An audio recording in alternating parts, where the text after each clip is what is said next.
मुंबईत तुकाराम मुंढेंच्या एफडीएची धाड, स्तन नितंबाचा आकार वाढवण्याचा फसवे दावे करणारी उत्पादनं जप्त.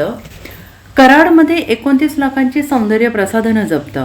राज्याच्या अन्न व औषध प्रशासन विभागाची सूत्रे हाती घेतल्यापासून तुकाराम मुंढे यांनी भेसळखोर आणि बनावट उत्पादनं विकणाऱ्यांविरोधात राज्यभरात कारवाईचा धडाका लावला आहे. जवळपास दररोज राज्याच्या विविध भागात एफडीएच्या पथकांकडून धाडी टाकल्या जात आहेत. अलीकडेच शनिवारी मुंबईतील क्रॉफर्ड मार्केट परिसरात एफडीएकडून सौंदर्य प्रसाधनाची विक्री करणाऱ्या एका दुकानावर धाड टाकली होती. यावेळी मोठ्या प्रमाणावर भ्रामक दावा करणाऱ्या सौंदर्यवर्धक उत्पादनांचा साठा जप्त करण्यात आला. यामध्ये ब्रेस्ट एनलार्ज, स्तनांचा आकार वाढवण्याचा दावा करणारे प्रोडक्ट आणि बट एन्हान्समेंट, पार्श्वभागाचा आकार सुडौल करण्याचा दावा करणारे प्रोडक्ट आणि फॅट बर्नरसारखे चरबी कमी करण्याचा दावा करणारे प्रोडक्ट, भ्रामक दावे करणाऱ्या उत्पादनांचा समावेश होता. या सर्व उत्पादनांवर बॅच नंबर, उत्पादन परवाना क्रमांक आणि उत्पादक कंपनी हे सर्व तपशील नमूद करण्यात आलेले नव्हते.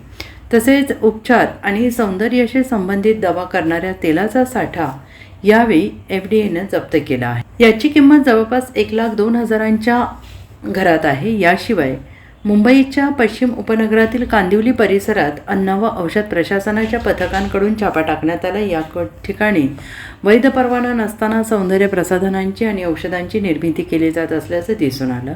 एफडीएकडून या कारखान्यातील औषधं, सौंदर्य प्रसाधने, कच्चा माल, यंत्रांसह तब्बल 3,97,000चा मुद्देमाल जप्त केला आहे. अन्न व औषध प्रशासनाकडून साताऱ्याच्या कराड येथे मोठी कारवाई करण्यात आली.